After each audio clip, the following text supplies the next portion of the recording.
Hello friends, study with Rajiv में आपका स्वागत है। फ्रेंड्स, हम लोग आज संविधान सभा द्वारा जो जितनी भी गठित समितियां थी उसके बारे में देखेंगे। इससे एक क्वेश्चन जरूर आता है फ्रेंड्स। तो चलिए शुरू करते हैं। देखते हैं पहला समिति कौन सी है। पहली समिति है नियम समिति। नियम समिति के अध्यक्ष कौन थे? डॉक्टर राजेंद्र प्रसाद। बस आपको 2-3 बार वीडियो देख लेना है और इसको ध्यान से सुन लेना है फ्रेंड्स, याद हो जाएगा। नियम समिति के अध्यक्ष कौन थे? डॉक्टर राजेंद्र प्रसाद। नियम समिति के बाद दूसरा है संचालन समिति। संचालन समिति के अध्यक्ष कौन थे? डॉक्टर राजेंद्र प्रसाद। नियम बनाकर संचालन करते थे डॉक्टर राजेंद्र प्रसाद। इस तरह से आपको याद करना है। नियम बनाकर संचालन करते थे डॉक्टर राजेंद्र प्रसाद। इस तरह से याद हो जाएगा। नियम समिति और संचालन समिति के अध्यक्ष कौन थे? डॉक्टर राजेंद्र प्रसाद। तीसरी समिति थी प्रारूप समिति। ये बहुत ही इंपॉर्टेंट है फ्रेंड्स। इसके लिए अलग से एक बना देंगे फ्रेंड्स, वीडियो बना देंगे। तो प्रारूप समिति को बस इतना याद रखना है कि प्रारूप समिति का अध्यक्ष कौन थे? डॉक्टर भीमराव अंबेडकर। प्रारूप समिति के अध्यक्ष कौन थे? भीमराव अंबेडकर थे। चौथी समिति थी संघ संविधान समिति। संघ संविधान समिति के अध्यक्ष थे जवाहरलाल नेहरू। संघ जो लगा रहेगा फ्रेंड्स, बस इसमें याद रखना है कि संघ के लिए जो समिति बनी थी उसके अध्यक्ष जवाहरलाल नेहरू थे। बस ये आपको याद रखना है कि संघ जिसमें जिसमें लगा होगा उसके अध्यक्ष कौन होंगे? जवाहरलाल नेहरू होंगे। देखते हैं अगली समिति। पांचवी समिति है प्रांतीय संविधान समिति। प्रांतीय संविधान समिति के अध्यक्ष थे सरदार वल्लभ भाई पटेल। प्रांतीय संविधान समिति के अध्यक्ष कौन थे? सरदार वल्लभ भाई पटेल थे। नेक्स्ट है वित्त एवं कर्मचारी समिति। वित्त एवं कर्मचारी समिति के अध्यक्ष डॉक्टर राजेंद्र प्रसाद थे।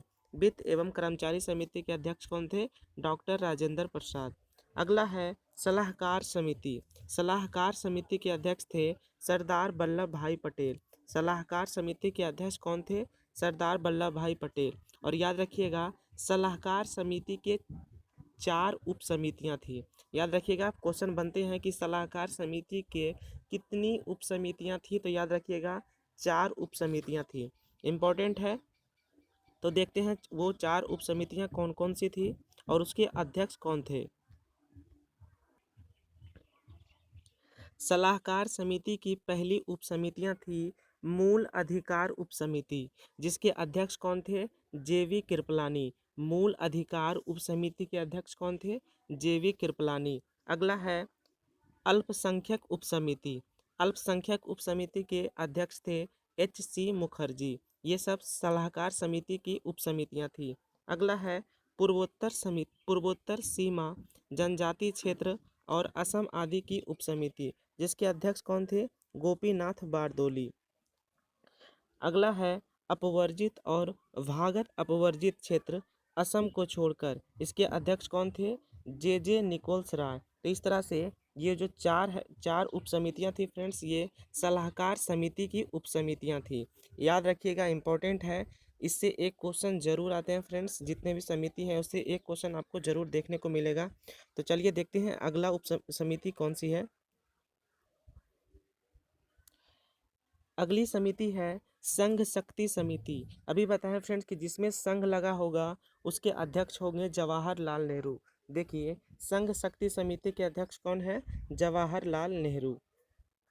नेक्स्ट है परिचय पत्र समिति। परिचय पत्र समिति के अध्यक्ष थे अल्लादी कृष्णा स्वामी अय्यर। परिचय पत्र समिति के अध्यक्ष कौन थे? अल्लादी कृष्णा स्वामी अय्यर। अगला है आवास समिति। आवास समिति के अध्यक्ष कौन थे? डॉक्टर पट्टाभी सीतारमैया। आवास समिति के अध्यक्ष कौन थे? डॉक्टर पट्टाभी सीतारमैया। नेक्स्ट है कार्य निर्धारण समिति। नेक्स्ट है कार्य निर्धारण समिति, जिसके अध्यक्ष कौन थे? के.एम. मुंशी। कार्य निर्धारण समिति के अध्यक्ष कौन थे? के.एम. मुंशी थे। अगली समिति नेक्स्ट है राष्ट्रीय ध्वज के लिए तदर्थ समिति। राष्ट्रीय ध्वज के लिए तदर्थ समिति के अध्यक्ष थे डॉक्टर राजेंद्र प्रसाद। अगला है संविधान सभा के कृत्यों की समिति, जिसके अध्यक्ष कौन थे? जीवी मावलंकर थे। संविधान सभा के कृत्यों की समिति के अध्यक्ष जीवी मावलंकर थे। अगला है राज्य समिति। राज्य समिति के अध्यक्ष कौन थे? जवाहरलाल नेहरू। राज्य समिति के अध्यक्ष कौन थे? जवाहरलाल नेहरू थे। अगला है उच्चतम न्यायालय के लिए तदर्थ समिति। उच्चतम न्यायालय के लिए तदर्थ समिति जिसके अध्यक्ष एस वर्दाचारी थे। उच्चतम न्यायालय के लिए तदर्थ समिति के अध्यक्ष कौन थे? एस वर्दाचारी थे। देखिए फ्रेंड्स, संविधान सभा के द्वारा गठित ये टोटल 15 समिति थी जिसको हम लोग याद किए। अब देखते हैं प्रारूप समिति के बारे में, जो कि बहुत ही इंपॉर्टेंट है, क्वेश्चन पूछा जाता है। ये इंपॉर्टेंट है फ्रेंड्स। प्रारूप समिति, प्रारूप समिति का गठन सबसे पहले आपको याद रखना है 29 अगस्त 1947 को प्रारूप समिति का गठन किया गया था, जिसके अध्यक्ष कौन थे? डॉक्टर भीमराव अंबेडकर थे। प्रारूप समिति में कुल 7 सदस्य थे। याद रखिएगा, प्रारूप समिति में कुल कितने सदस्य थे? तो याद रखना है प्रारूप समिति में कुल 7 सदस्य थे। डॉक्टर भीमराव अंबेडकर को छोड़कर कितने सदस्य थे? इस तरह से क्वेश्चन पूछा जाता है। तो याद रखिएगा, अध्यक्ष यानी डॉक्टर भीमराव अंबेडकर को छोड़कर प्रारूप समिति में कुल 6 सदस्य थे। अन्य सदस्य देखते हैं कौन कौन थे। अन्य सदस्य में थे अल्लादी कृष्णा स्वामी अय्यर, के एम मुंशी, मोहम्मद सादुल्ला, एन गोपाला स्वामी अयंगर, बी एल मित्र। इनके स्थान पर कौन आ गए थे? एन माधवराव आ गए थे। उसके बाद थे डीपी खेतान, इनकी मृत्यु 1948 ईस्वी में हो गई थी। फिर इसके स्थान पर आ गए थे टीटी कृष्णामाचारी। याद रखिएगा, इम्पोर्टेंट है, इनके सदस्यों का नाम भी बहुत ही इम्पोर्टेंट है। 4 सदस्य में एक आपको जो इनमें से नहीं रहेंगे उसको दे दिया जाएगा और पूछ लिया जाएगा कि इनमें से कौन प्रारूप समिति के सदस्य नहीं थे। तो इस तरह से आपको इनके सदस्यों को भी याद रखना है। एक बार देख लीजिए फिर से। प्रारूप समिति का गठन 29 अगस्त 1947 को हुआ था, जिसके अध्यक्ष भीमराव अंबेडकर थे और अन्य सदस्य थे इसमें अल्लादी कृष्णा स्वामी अय्यर, के एम मुंशी, मोहम्मद सादुल्ला, एन गोपाला स्वामी अयंगर, बी एल मित्र। इनके स्थान पर एन माधवराव आ गए थे और डीपी खेतान, जिनकी मृत्यु 1948 में हो गई थी, इनके स्थान पर टीटी कृष्णामाचारी थे।